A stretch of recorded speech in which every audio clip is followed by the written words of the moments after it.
Chapter 7, the complete response of a first-order circuit. The order of a circuit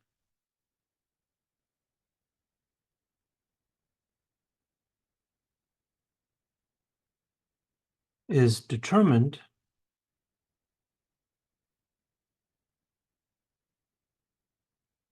by the number of irreducible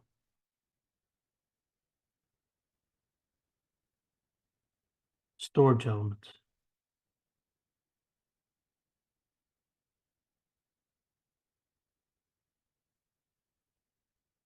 For example, if I have a series of capacitors, then I can write the series of capacitors as one equivalent parallel resistance. Not parallel, but series capacitance. The same thing with inductors.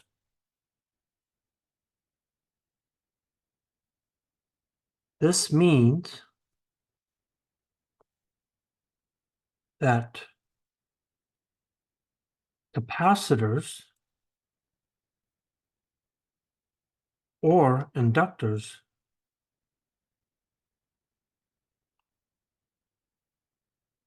can be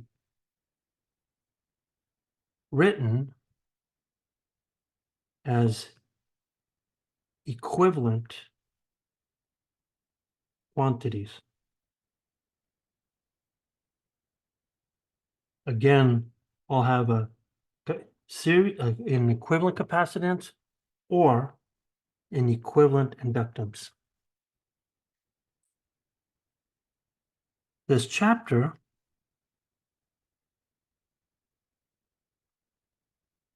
is divided into two parts.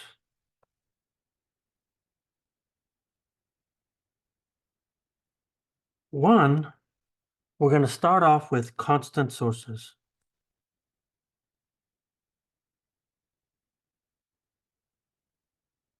And the constant sources is super important.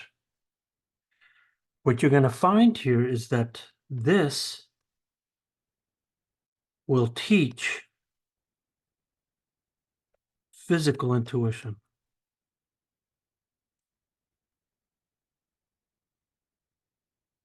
And that's why we're going to do this. So what you're going to find here in this chapter is that it's definitely less hard, but still challenging. And everything that we do here is that we're going to convert to a Thevenin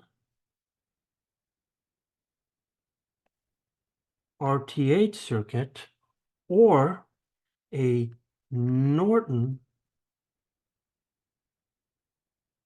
RN circuit, RNL circuit.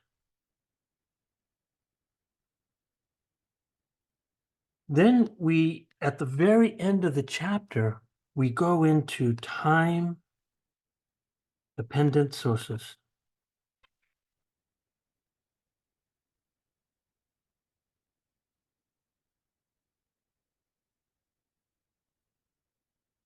And here, what you're going to find here is that it's a mathematical approach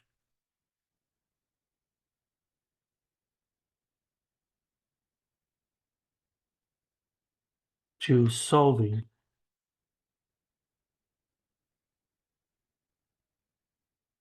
circuits. And there's definitely an increase in complexity.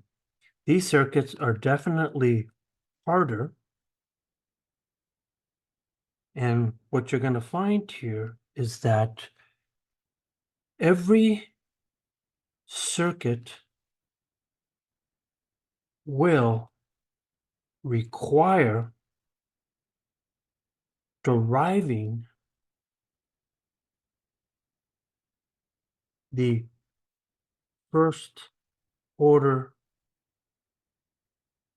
equation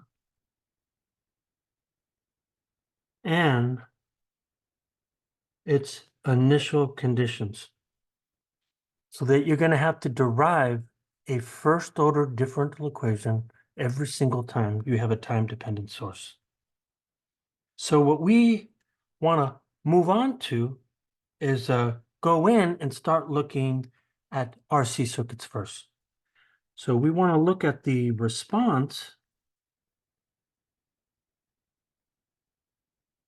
of an RC circuit to a constant input. And what I mean by input, a constant source.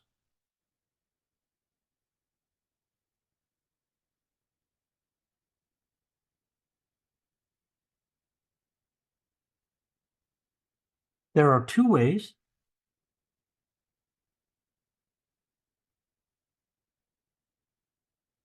to solve RC circuits.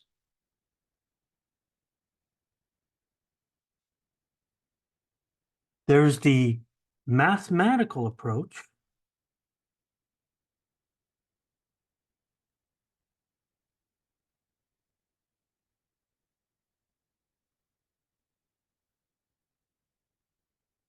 that uses differential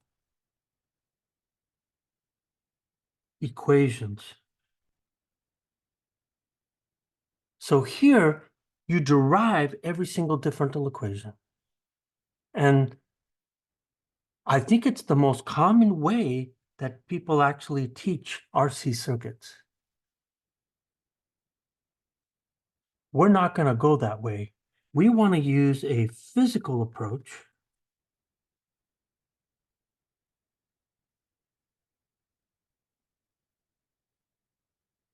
that uses Thevenin equivalent circuits. And by using a Thevenin equivalent circuit, you're going to find out is that there's really one solution that you could have. And it really starts to show you how to pick out the characteristics of the details of the behavior of the elements in the circuit. As you will see, the end of chapter 7 and all of chapter 8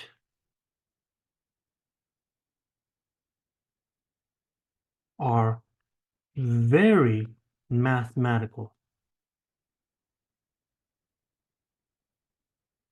So if you're worried that the common approach is to use the differential equations, don't worry. You're going to get them, and you're going to get a big dose of them. But the physical approach will really nail things down. So even though you have differential equations, you'll be able to intuitively know where you're headed with this. So for constant sources,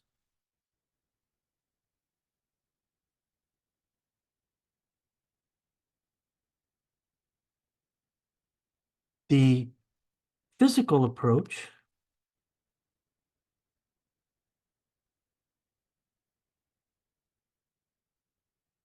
builds intuition,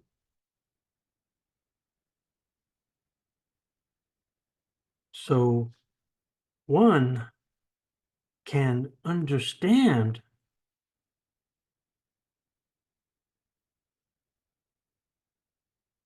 the behavior details of the RC circuit. And the same thing happens with the RL circuit. So in this approach, we have to convert an RC circuit into a Thevenin RC circuit. And because the Thevenin circuit looks the same and is independent of the geometry of the original circuit, we really only have one circuit to understand. The process of handling RC circuits is to one, convert the original RC circuit into a Thevenin RC circuit.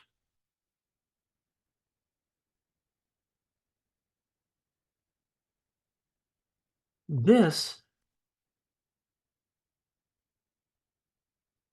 Thevenin RC circuit will always look the same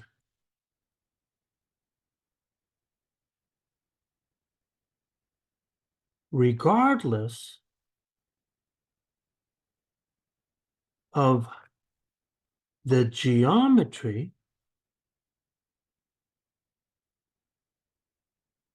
of the original RC circuit.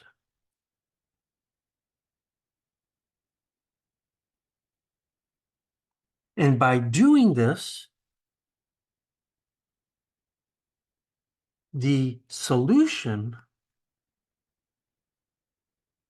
which is also called the response, will have the same functional equation. And that's what we're after. That's what we're after. So let's start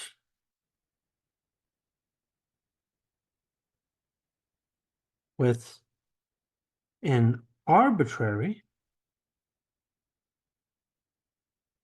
RC circuit.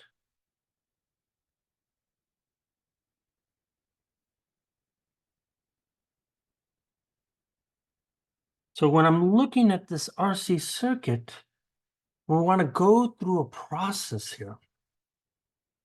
So if we go through this process, what we're doing is that we have to convert the RC into a Thevenin RC circuit. So let's, as an example, let's just draw it out. So imagine that I have this circuit here. I have a source, and I have 3 resistors.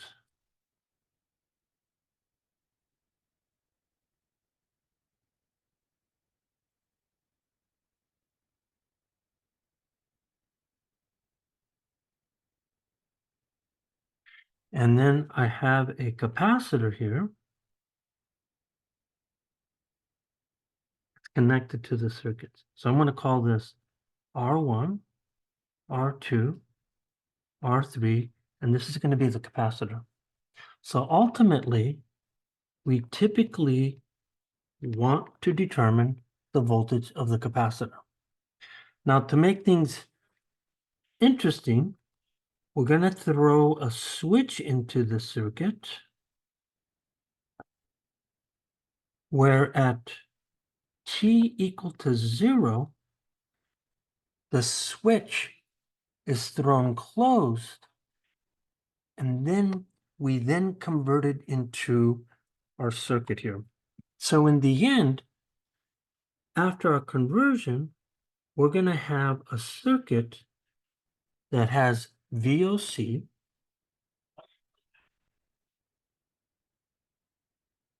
I have RTH, and I have my original capacitor.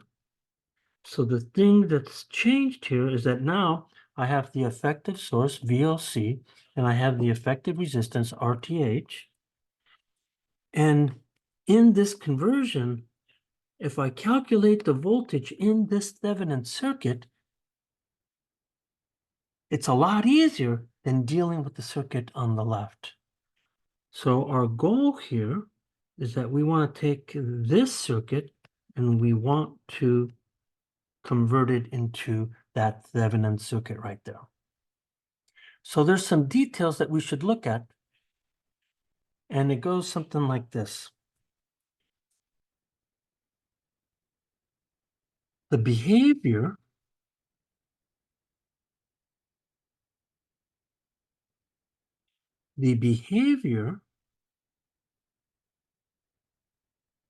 of the capacitors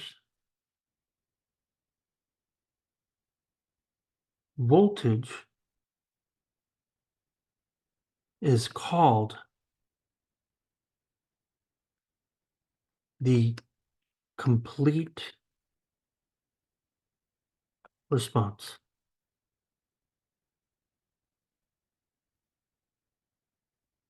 Labeled as VC of 0 between t and between infinity.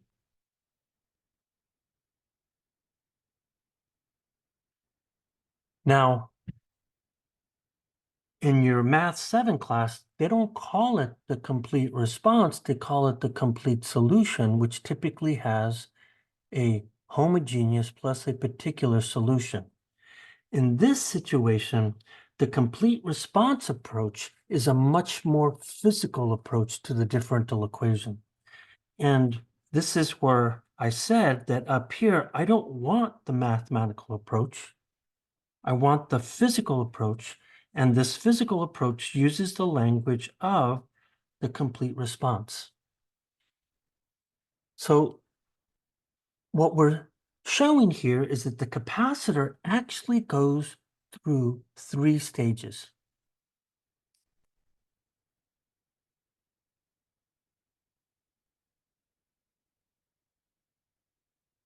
Maybe I should be careful. The capacitor's voltage goes through 3 stages.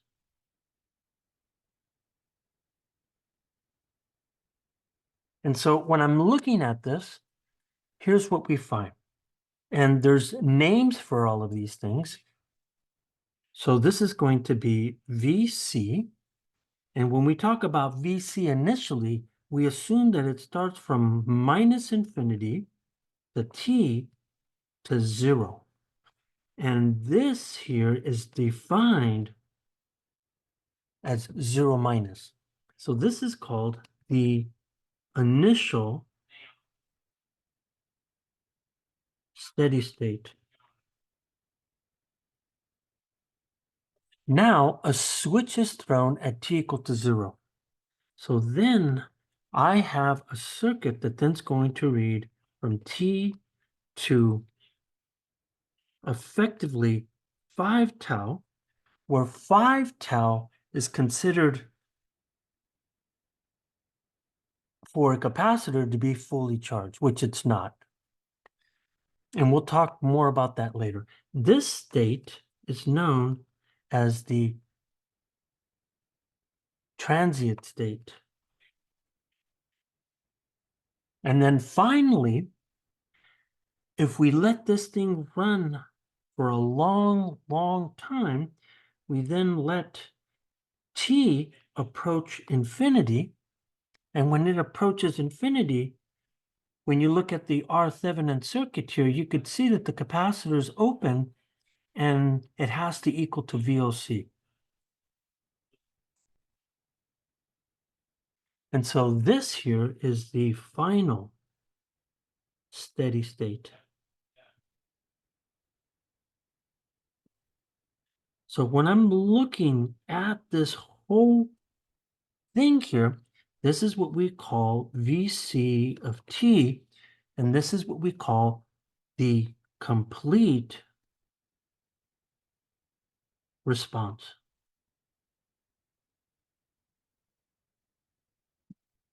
Now, what you're going to find is that each of these stages require multiple circuits to get these details. So let's look at that. So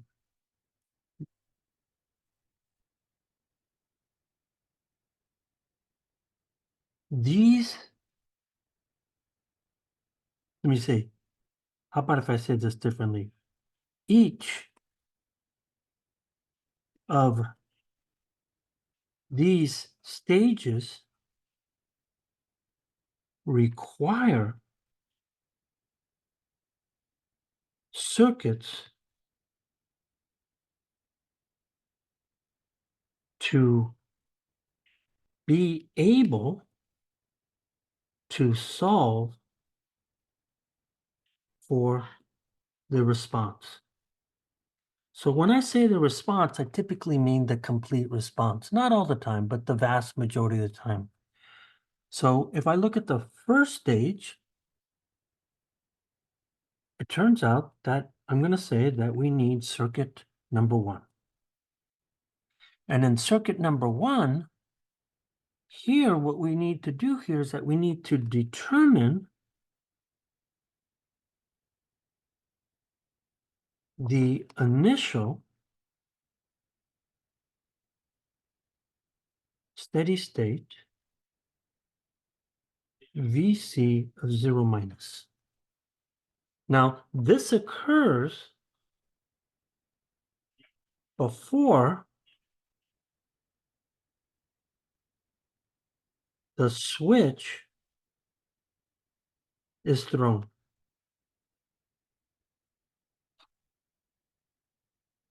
So if I look at this circuit here, if I don't throw the switch here, I then have 3 resistors and this capacitor in the circuit. That would be the stage.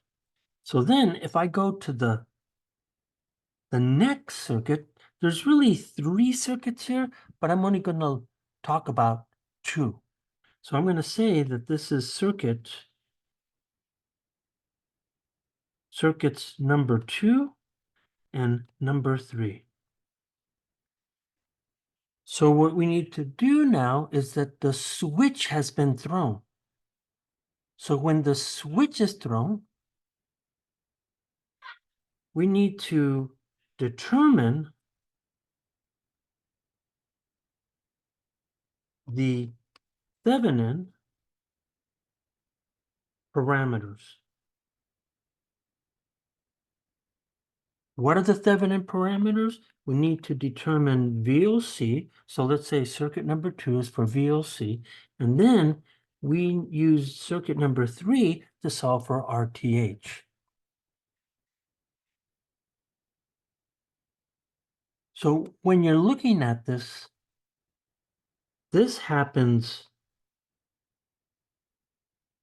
after the switch is thrown, right? So it happens after the switch is thrown. Now, because we have VOC and we have and RTH, there is the Thevenin circuit, but if we have those 2 parameters, to write out the Thevenin circuit is quite simple, so I don't include that as a circuit. So then lastly, we have circuit number 4.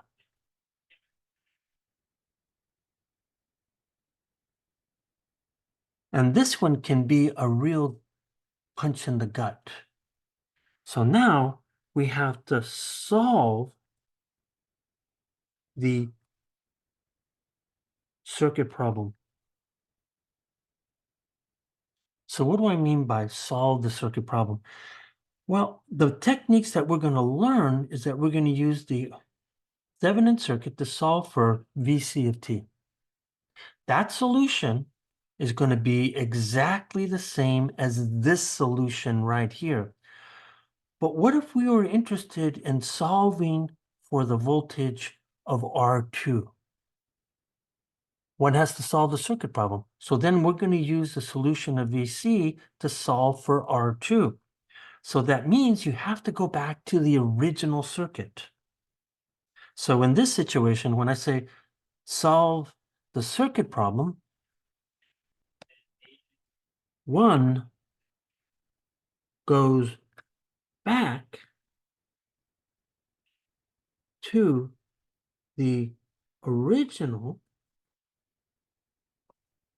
RC circuit and solves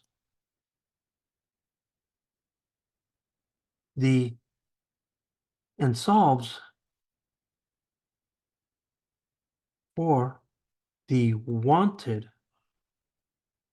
parameter.